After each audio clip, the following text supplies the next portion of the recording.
A volcano in southern Italy has burned red as lava spewed from one of its craters. The snowy surroundings of Sicily's Mount Etna volcano was lit up as the volcano emitted lava around 3,000 metres above sea level. Volcanologists believe the event is a typical subterminal eruption where lava is expelled along a fracture rather than from the main crater.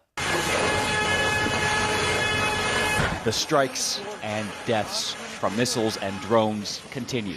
Russia's invasion now nearly 3 years old. Ukraine is fighting back, saying this footage shows them shooting down a Russian warplane. He wants to make a deal. Let's see. We'll see. We're dealing with him, and I think they both want to make a deal. But Donald Trump saying he'll probably call Ukrainian President Volodymyr Zelensky this week. That Zelensky and Russian President Vladimir Putin want a deal, but Trump's campaign promise to end the war within 1 day of becoming president has long since passed. Zelensky offering to ensure the U.S. has access to his country's critical minerals for more American aid. Now, the defense secretary visiting Europe.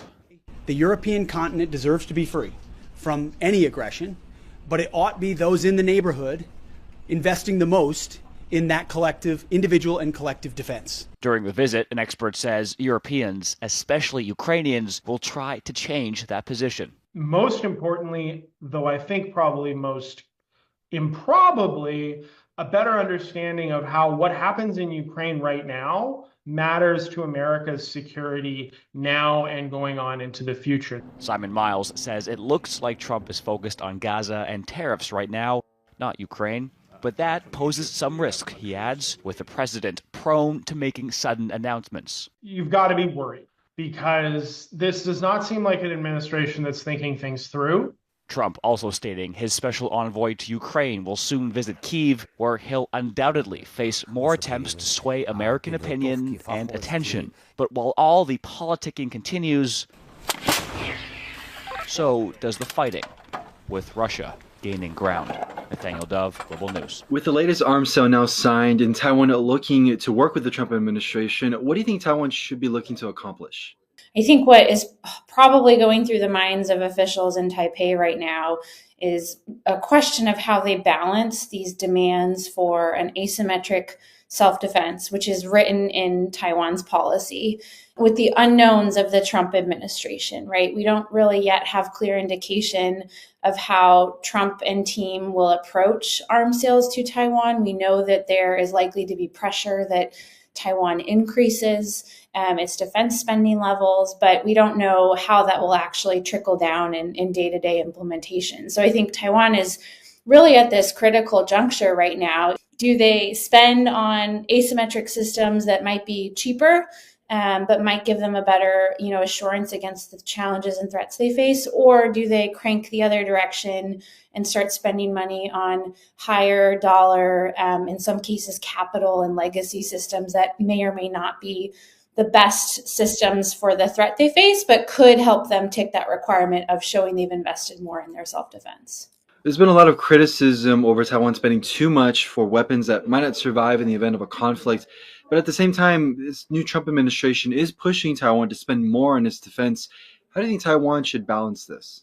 So I think one of the things that Taiwan might be considering is where can we make large dollar investments to replace systems that are getting old? And things like the E-2D, that's one example of where they have legacy platforms that need to be updated and replaced. And I think Taiwan, as it goes forward to try and make this presumed gesture of investment and symbolic down payment on its own self-defense, on the back end of those investments, Taipei really has to have a clear plan for, E-2Ds or other systems. Are they a peacetime capability? Are they a capability that's aimed at integrating with other regional militaries and partners, whether it's Japan or the Philippines or other neighboring countries? Or are they a wartime capability? So it really, my recommendation is it's not thought about as just this big dollar investment to show Trump that Taiwan is serious, but that it's thought about as a comprehensive plan for how these systems will really bolster Taiwan's defense capabilities. If you had to speculate, what could we expect from the second Trump administration in terms of Taiwan's arms sales? The volume of arms sales under Trump 2 compared to Trump 1 is going to be calibrated, frankly, by the capacity of the U.S. defense industrial base, right? It's under tremendous pressure right now from Ukraine.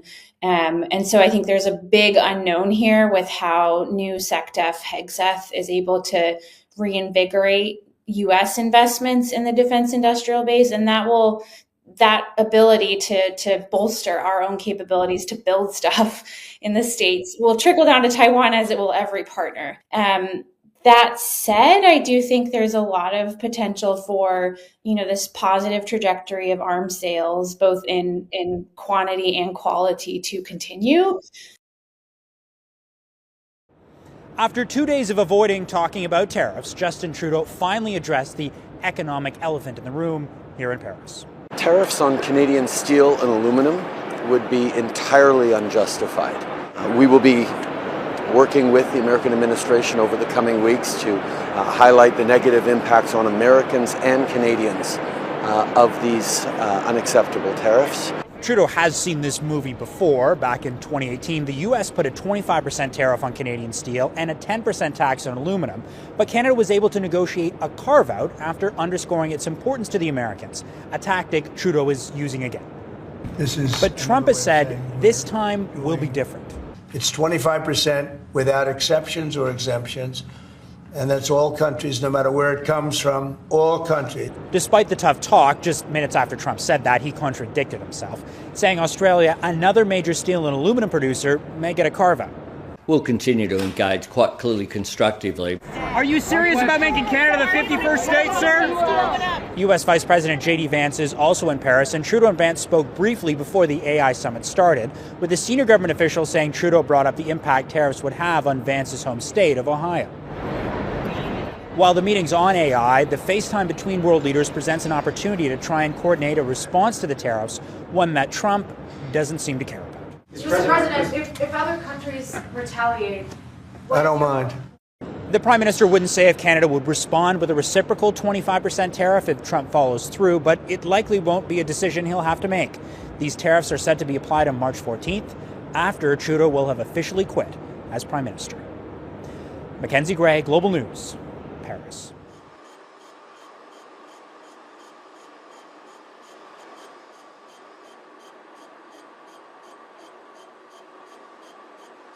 Sería un caso, si se llegara a imponer a partir del 12 de marzo, muy inusual, porque se estaría imponiendo una tarifa a un país al que tú Estados Unidos, le vendes más. Sesgo como político, algún tipo de presión que se quiera hacer desde allá. El tratado comercial que tenemos ha generado una integración económica que beneficia a Estados Unidos. Beneficia a México también, beneficia a Canadá, pero beneficia a Estados Unidos.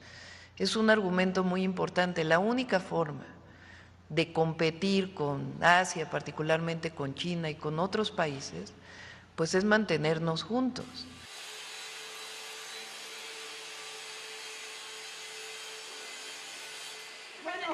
How is the U.S. going to own Gaza? Your White House has made clear taxpayer dollars won't be used for this. So what money are you going to use to buy Gaza? We're not going to buy anything. We're going to have it, and we're going to keep it, and we're going to make sure that there's going to be peace, and there's not going to be any problem, and nobody's going to question it.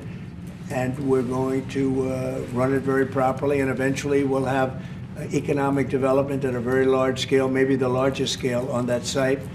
And we'll have lots of good things built there, including hotels and office buildings and housing and other things. And we'll make that site into what it should be. And Mr. President, take it under what authority? It is sovereign territory. Under the U.S. authority. Mr. President, you've said before that the U.S. would buy Gaza, and today you just said we're not going to buy Gaza. We're not going to have to buy. We're going to have Gaza. We don't have to buy. There's nothing to buy. We will have Gaza. What does that mean? No reason to buy. There is nothing to buy. It's Gaza. It's a war-torn area. We're going to take it. We're going to hold it. We're going to cherish it. We're going to get it going eventually, where a lot of jobs are going to be created for the people in the Middle East. It's going to be for the people in the Middle East, but I think it can be a diamond. It can be an absolute a tremendous asset for the Middle East. You know bullies? You know what a bully is, right? You know the bully, I've always, and I found it throughout my life, a bully is the weakest person.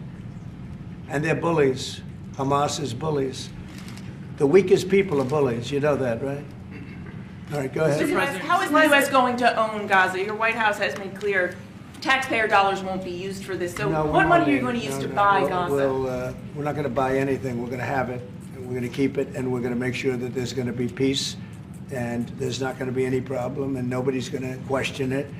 And we're going to run it very properly, and eventually we'll have economic development at a very large scale, maybe the largest scale on that site. And the people from Gaza who wouldn't be able to be there for years, because you're talking about just to get it and prepare it and to take care of all of the problems that currently it has, as you know. And you know, I have a Saturday deadline, and I don't think they're going to make the deadline personally. I think they want to play tough guy, but we'll see how tough they are. Would you still consider withholding aid to those countries if they don't accept your plans to accept? Well, I don't want to say that, because we've had such a good relationship, and we're doing so well just in the short time that we've been talking. No, I think we'll do something. I don't have to threaten with money. We contribute a lot of money to Jordan and to Egypt, by the way, a lot, to both. But I don't have to threaten that. I think we're above that. I do believe we're above that. So. President, you were saying that Palestinians will live somewhere else safe. Where exactly do you want them to live? Well, it's not where I want them to live. It's going to be where we ultimately choose as a group. And I believe we'll have a parcel of land in Jordan. I believe we'll have a parcel of land in Egypt. We may have someplace else. They only want to be on the Gaza Strip because they don't know anything else. They've never had an alternative. And they don't want to be on the Gaza Strip, but they have no choice. They have to be. And they're being killed there at levels that nobody's ever seen. No place in the world is as dangerous as the Gaza Strip. They don't want to be there. They have no alternative. When they have an alternative, not one person will want to stay where they are. Nobody wants to stay there. They're living in hell. It's a death trap. You've said before that the U.S. would buy Gaza, and today you just said we're not going to buy Gaza. We're not going to have to buy. We're going to have Gaza. We don't have to buy. There's nothing to buy. We will have Gaza. What does that mean? No reason to buy. There is nothing to buy. It's Gaza. It's a war-torn area. We're going to take it. We're going to hold it. We're going to cherish it. We're going to get it going eventually. It's going to be a tremendous thing. It's fronting on the sea. It's going to be a great economic development job. And Mr. President, take it under what authority? It is sovereign territory. Under the U.S. authority. Mr. President, when you've done what I've done, you can just do more good for people. We were just in the Oval Office with President Trump and the King of Jordan, and they were talking about the future of the Gaza Strip and the ceasefire deal with Israel and Hamas. President Trump says he does not think Hamas will comply with terms of the ceasefire deal, and that all bets are off starting Saturday at noon.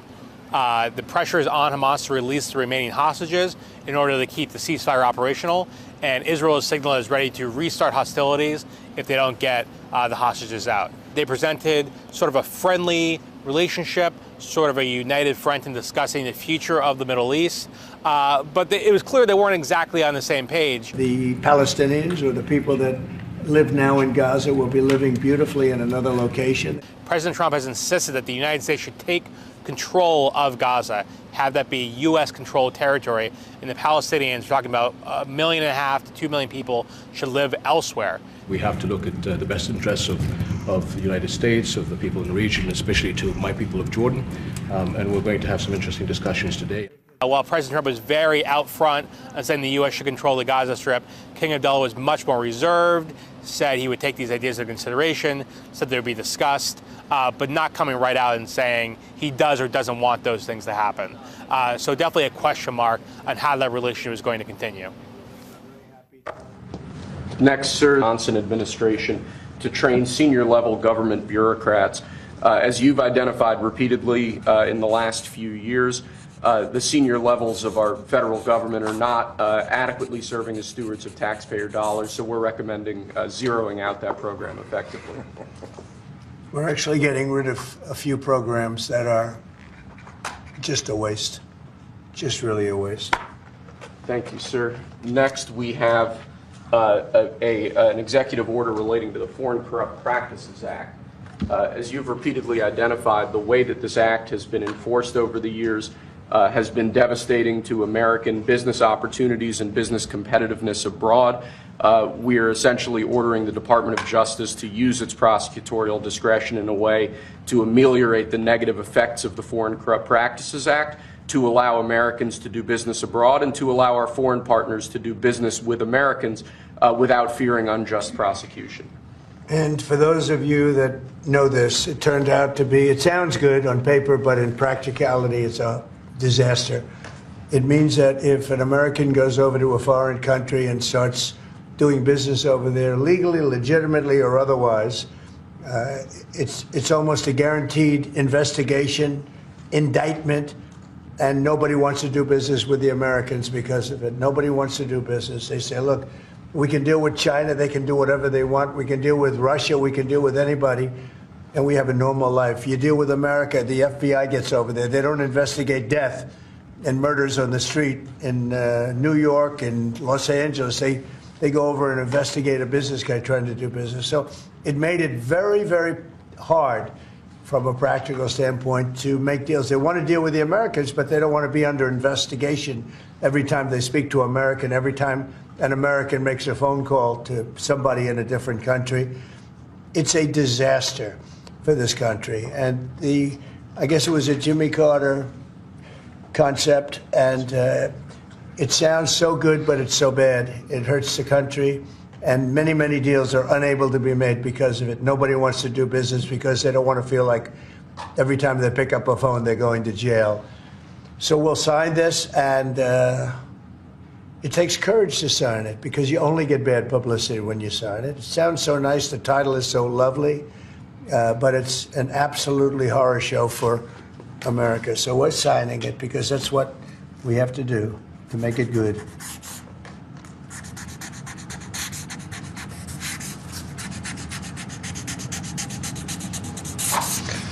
Okay, thank you. It's an important one. It's going to mean a lot more business for America. Okay. Thank you, sir. Detractors, Mr. Musk. I have to what? Including a lot of Democrats. I have detractors? You do, sir. I don't believe it. Say that you're orchestrating a hostile takeover of government and doing it in a non-transparent way. What's your response to that criticism?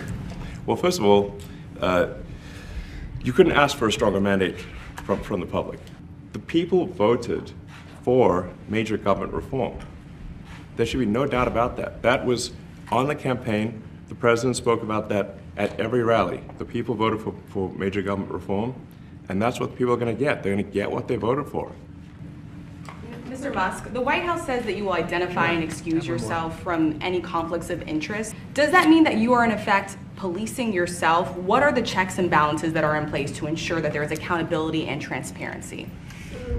Well, we actually are trying to be as transparent as possible. In fact, our actions, we post our actions to the Doge handle on X and to the Doge website. So all of our actions are maximally transparent. In fact, I don't think there's been, I don't know of a case where an organization has been more transparent than the Doge organization. And I fully expect to be scrutinized and get a daily proctology exam, basically. Might as well just camp out there.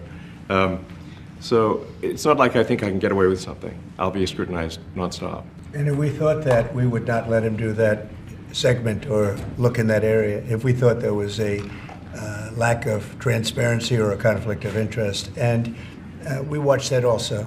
If a judge does block one of your policies, part of your agenda, will you abide by that ruling? Will you comply with that? Well, I always abide by the courts, and then I'll have to appeal it. But then what he's done is he's slowed down the momentum. And it gives crooked people more time to cover up the books. Yeah, the answer is I always abide by the courts, always abide by them, and will appeal.